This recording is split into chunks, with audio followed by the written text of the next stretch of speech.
The Orioles facing the Blue Jays, no score in the second. The red-hot Chris Davis at the dish, and he mashes one to right off Drew Hutchison. His third straight game with a homer, 1-0 Baltimore. Game tied at 2 in the sixth. That man Davis again, a 2-run homer. He becomes the first player in the majors to reach 40 homers this season. Baltimore goes up 4-2. Next batter up, Matt Wieters goes the other way. Ben Revere goes back, tries to make a play, but it goes off his glove over the wall.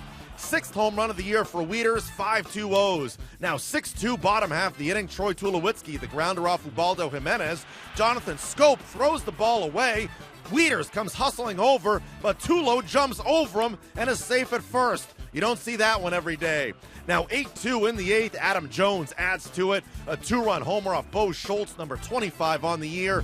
10-2 Baltimore. They go on to win it by that final. Jimenez picks up his 10th win. The series continues Saturday. Mike Wright up against David Price.